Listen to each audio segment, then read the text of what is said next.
A ti, el alfa y el omega, el principio y el fin, y el gran yo soy, me rindo.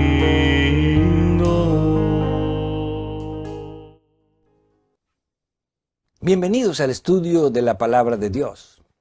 Y nuevamente nos encontramos ante el gran propósito de Dios, la purificación de nuestra vida, la perfección de nuestros caracteres a través de los crisoles, de los padecimientos, de los crisoles de las pruebas que tenemos que afrontar en esta vida. Por lo tanto, como cristianos, necesitamos estar preparados y los crisoles no deben de tomarnos por sorpresa. Las pruebas no deben de sorprendernos como si algo extraño nos estuviese pasando.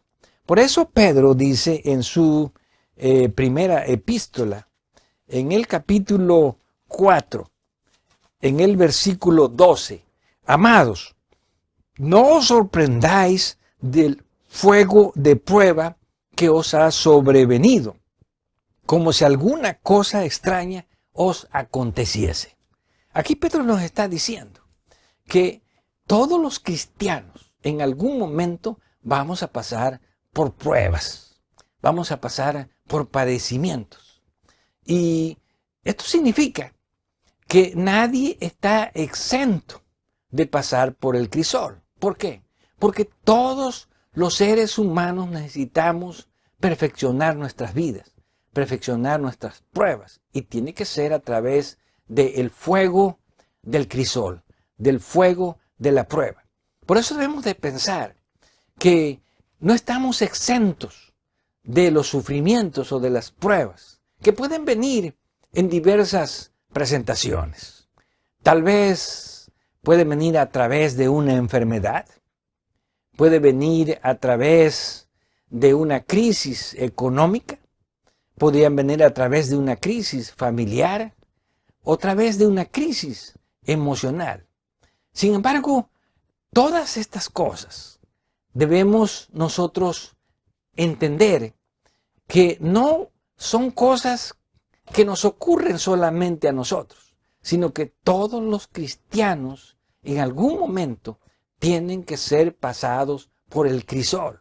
Y a veces nos preguntamos, ¿por qué Dios tiene que pasarnos por pruebas, por dificultades? Y cuando pensamos en esto, encontramos en el versículo 3 del capítulo 4 de Primera de Pedro, que allí Pedro nos da la respuesta sobre el consuelo que debemos de tener cuando pasamos a través del crisol. Y dice, sino gozaos, por cuanto sois participantes de los padecimientos de Cristo, para que también en la revelación de su gloria os gocéis con gran alegría. Aquí Pedro presenta el lado positivo de las pruebas, de las dificultades. Y es, debemos de estar contentos porque estamos participando de los mismos sufrimientos o los padecimientos que Jesús sufrió para ser perfeccionado. Y cuando hablamos de si Jesús necesitaba ser perfeccionado, nos preguntamos, ¿cómo podía Dios perfeccionar a Jesús si Jesús ya era perfecto? Bueno, Pablo nos da la respuesta en el libro de Hebreos, capítulo 2, en el versículo 10. Y aquí encontramos una de las declaraciones más importantes y que debemos recordar siempre cuando estamos pasando a través de estos padecimientos. Porque convenía a aquel por cuya causa son todas las cosas y por quien todas las cosas subsisten, que habiendo de llevar muchos hijos a la gloria, perfeccionase por aflicciones al autor de la salvación de ellos. Aquí claramente encontramos que Dios debía perfeccionar a Jesús. ¿Por qué razón? Porque Jesús tenía que llevar a muchos hijos a la gloria. En otras palabras, la perfección de Jesús por medio de aflicciones no era tanto por causa de Él, sino por causa nuestra. ¿Por qué? Porque para que Jesús pudiese entendernos a nosotros, Él tenía que pasar por las pruebas que nosotros estamos pasando, para que de esa manera nosotros podamos comprender que si Jesús mismo tuvo que ser perfeccionado, ¿cuánto más nosotros?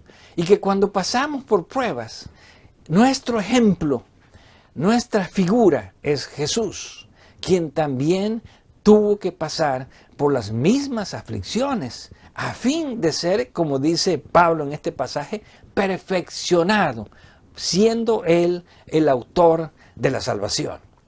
Pero cuando hablamos acerca de ser perfeccionados y acerca de las pruebas o los padecimientos que conocemos como el crisol por el cual Dios debe de pasarnos, nos preguntamos, ¿quién es el que nos prueba?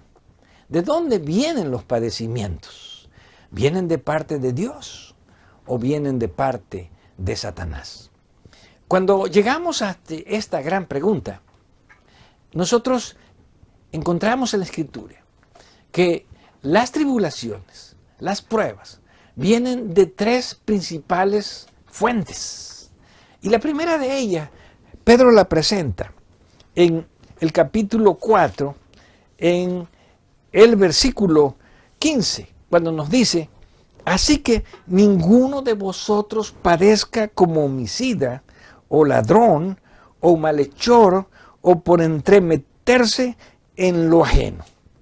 Aquí encontramos que una de las causas de nuestros padecimientos no es Dios, ni aún es Satanás, sino que somos nosotros mismos, que a través de nuestras propias elecciones, a través de nuestras propias decisiones, nosotros nos metemos en problemas que nos causan dolor, que nos causan sufrimiento, y de esa manera tenemos que padecer. Ahora, ¿qué significa esto? Que aunque padecemos por nuestros propios pecados o nuestras propias malas decisiones, Dios no saca ningún provecho de esto para nosotros. Bueno, vamos a encontrar que cuando nosotros padecemos por nuestras propias decisiones, aprendemos algo interesante acerca de Dios. Esto lo encontramos en el libro de Romanos, en el capítulo 1, desde el versículo 18, donde Pablo presenta varias declaraciones. Y la primera es, porque la ira de Dios se revela desde el cielo contra toda impiedad e injusticia de los hombres. Aquí encontramos lo que es la ira de Dios. Ahora, ¿qué es la ira de Dios? La ira de Dios no es una manifestación de la ira como nuestra ira humana, porque la ira de Dios es diferente. La ira de Dios aquí Pablo la presenta de otra manera y encontramos las siguientes declaraciones. Porque habiendo conocido a Dios, no le glorificaron como a Dios, ni le dieron gracias, sino se envanecieron en sus razonamientos y su necio corazón fue entenebrecido. Aquí encontramos la primera razón por la cual se manifiesta la ira de Dios. Que cuando un cristiano, cuando un hijo de Dios conoce a Dios, pero prefiere seguir sus propios razonamientos, prefiere seguir sus propias decisiones, entonces está haciendo a un lado a Dios, está quitando a Dios de su camino. Y por eso dice el versículo 24, por lo cual también Dios los entregó a la inmundicia en la concupiscencia de sus corazones. Entonces, la ira de Dios, de acuerdo a lo que Pablo presenta aquí, es que si Dios ve que nosotros no deseamos seguir el consejo de Dios, que no deseamos seguir la dirección de Dios, entonces Dios nos va a abandonar a nuestros propios razonamientos, a nuestras propias concupiscencias, a nuestros propios malos deseos, malas inclinaciones. Dice el versículo 25, ya que cambiaron la verdad de Dios por la mentira. Cuando nosotros seguimos la verdad que proviene de Dios y que es para nuestro bien, que es lo que nos conviene, que es lo que Dios nos ha dado para que seamos felices y para que podamos ser buenos cristianos en esta vida, y nosotros la dejamos, seguramente nos vamos a ir tras la mentira, tras el engaño, producido por nuestra propia mente, por nuestras propias conclusiones. Y dice el versículo 26, por eso Dios los entregó a pasiones vergonzosas. Por lo tanto, el hecho de que Dios nos entrega no quiere decir que Dios nos lleva al mal, sino que Dios nos deja que suframos las consecuencias de nuestras propias malas decisiones. Por lo tanto, cuando sufrimos porque nosotros mismos tomamos las malas decisiones o porque nosotros mismos deseamos seguir el pecado, estamos pasando por una prueba. Sí. ¿Por qué? Porque es un padecimiento que vamos a tener como resultado de nuestro propio pecado, como resultado de nuestras propias malas decisiones. Ahora, Dios va a tomar esta situación para tratar de atraernos, tratar de regresarnos nuevamente a Él. Cuando nosotros veamos que el apartarnos de Dios nos produce sufrimiento, nos produce dolor, nos lleva a la tragedia, entonces Dios aprovecha para volver a hablarnos a nuestra mente, a nuestro corazón, a través de su Espíritu Santo, a fin de que nosotros reflexionemos, recapacitemos y nos volvamos de nuestros malos caminos. Por lo tanto, podemos decir que este es el crisol que nosotros mismos nos buscamos, pero que también puede ser encauzado por Dios para que podamos retomar nuestra vida espiritual. La segunda fuente por la cual somos probados y padecemos, Pedro la presenta en su primera carta, en el capítulo 5, y comenzando en el versículo 7. Echando toda vuestra ansiedad sobre Él, porque Él tiene cuidado de vosotros. Sed sobrios y velad, porque vuestro adversario, el diablo, como león rugiente, anda alrededor buscando a quien devorar. Aquí encontramos dos cosas interesantes. La primera es nuestra ansiedad. ¿Cuál es la causa de la ansiedad? Bueno, de acuerdo a lo que encontramos en las declaraciones de Jesús en el libro de Mateo capítulo 6, la razón de nuestra ansiedad es nuestra falta de confianza, nuestra falta de fe en Dios. Y a veces la ansiedad viene cuando nosotros esperamos que Dios nos dé una respuesta y Dios no contesta una oración, o Dios se tarda en contestar, o ha pasado mucho tiempo y no vemos los resultados que esperamos de Dios. Entonces podemos caer en el problema de la ansiedad. Pero Pedro está diciendo aquí, si tenemos un problema de ansiedad, no tratemos de llevarlas por nosotros mismos, sino debemos de poner esa preocupación, esa ansiedad en los hombros de Jesús, en los hombros de Dios. ¿Por qué? Porque si nosotros no ponemos nuestras preocupaciones, nuestros problemas delante de Dios, entonces hay alguien que va a venir a tratar de asaltarnos y a tratar de hacer perder nuestra fe. Y es lo que dice el versículo 8, sed sobrios y velad, porque vuestro adversario, el diablo, como león rugiente, anda alrededor buscando a quien devorar. Ahora, aquí vamos a encontrar que ante la ansiedad, Satanás va a aprovechar para tambalear, para hacernos sufrir espiritualmente y también para tratar de apartarnos de nuestra fe y de nuestra confianza en Dios. Y podemos decir que Satanás ahora es el que nos está probando. ¿Por qué?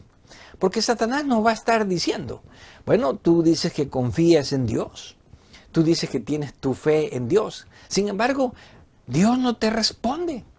Estás preocupado porque no tienes respuestas de Dios. Por lo tanto, aquí la prueba, la tribulación, que es, podemos decir, una prueba espiritual, porque se está probando nuestra fe, viene de parte del enemigo, viene de parte de Satanás. ¿Y cuál es el propósito de Satanás? Bueno, en primer lugar, Pedro dice, no es nuestro amigo, es nuestro adversario. Y él está buscando a quien devorar. Y cuando hablamos de devorar, estamos hablando en un sentido espiritual. Satanás no meramente nos va a destruir físicamente, sino que él trata de destruirnos espiritualmente, destruir nuestra fe. Y de esta manera, nuestra fe va a ser probada en el crisol del padecimiento, en el crisol de la duda, en el crisol de la falta de fe. Y podríamos caer en las trampas del enemigo o que nuestra fe sea destruida o devorada. Ahora, el consejo de Pedro es el siguiente: al cual resistir firmes en la fe. Aquí está la clave. Cuando Satanás nos prueba, y aquí estamos hablando de una prueba espiritual, Satanás nos habla a nuestra mente y cuestiona a Dios a través de nuestra ansiedad o nuestra preocupación. Y cuando Satanás viene a tratar de destruirnos, él siempre va a poner a Dios como que Él no se preocupa por nosotros, como que Él no nos responde, o como que nosotros no podemos seguir confiando en un Dios que nos abandona.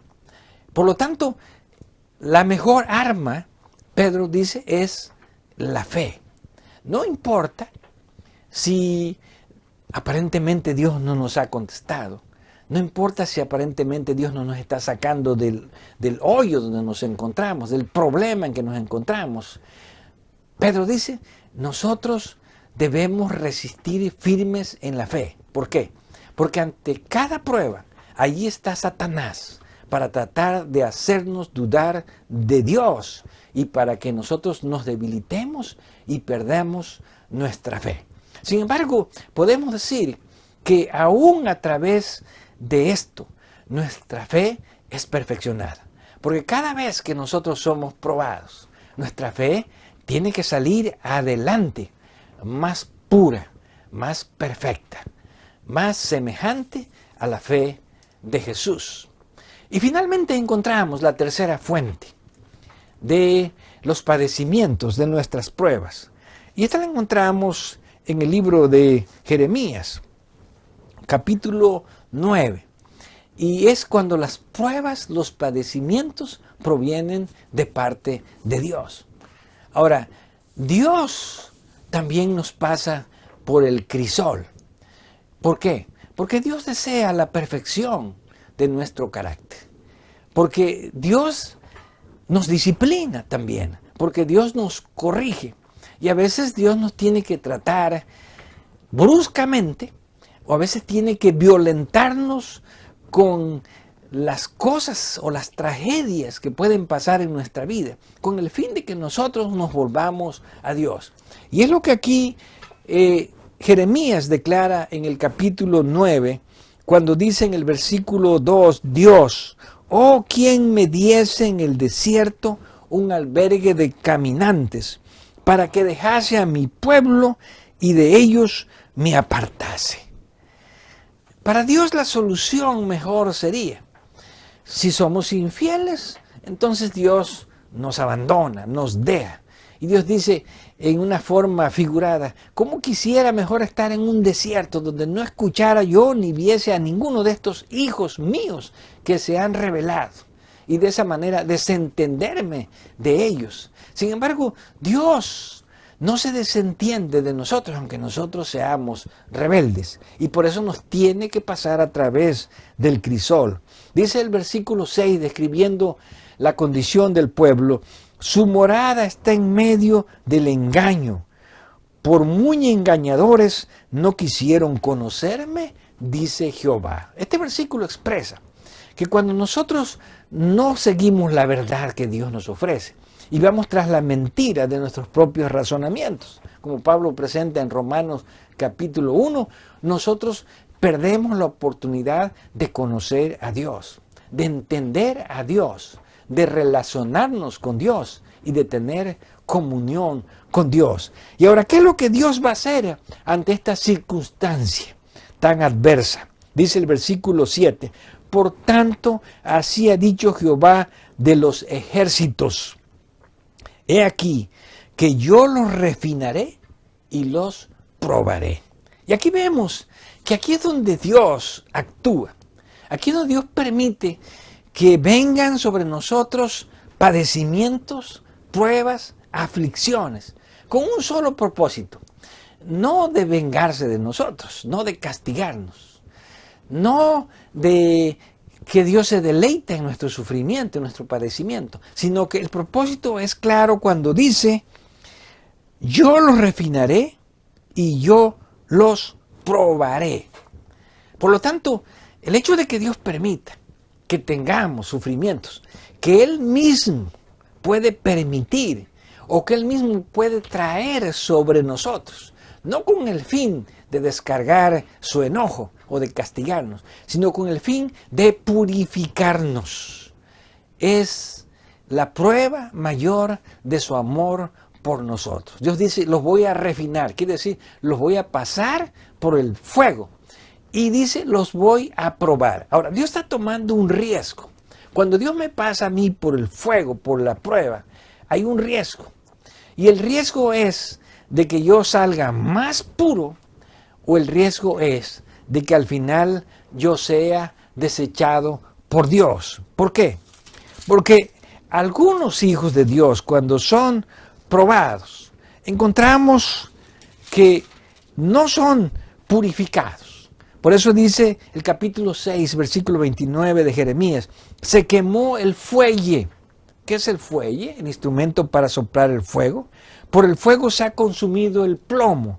¿Para qué se usaba el plomo? Para purificar los metales. En vano fundió el fundidor, pues la escoria no se ha arrancado. Así que Dios se toma el riesgo de que al pasarnos a través de una prueba difícil para hacernos volver, tal vez nosotros no podamos ser purificados. ¿Por qué? Porque no permitimos que la escoria, que la basura, que la suciedad se quite de nuestras vidas. En otras palabras, aunque somos probados por Dios, decidimos mantenernos en nuestro propio razonamiento, en nuestra propia mentalidad. Por eso dice el versículo 30, plata desechada los llamarán, porque Jehová los desechó.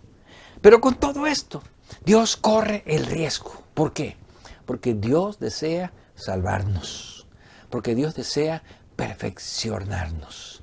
Y Dios mismo nos va a pasar a través de la prueba, a través de los padecimientos, a través de las aflicciones. Que no seamos como esa plata desechada que menciona Jeremías en el capítulo 6, 29. Que no seamos como ese material que no suelta la escoria, que no deja la basura y no permite ser purificados, sino que seamos refinados y seamos probados de acuerdo al propósito de Dios, para que podamos perfeccionar nuestros caracteres y para que podamos ser más semejantes a Jesús. Por lo tanto, recordando las palabras de Pedro, no debemos sorprendernos cuando venga el fuego de la prueba, sabiendo que tenemos un modelo, un ejemplo, que es Jesús, que fue probado en todo y que pudo mantener su fidelidad y pudo también perfeccionarse para que nosotros seamos perfeccionados, que podamos salir puros cuando seamos probados a través del crisol, con un carácter semejante al carácter de Cristo Jesús.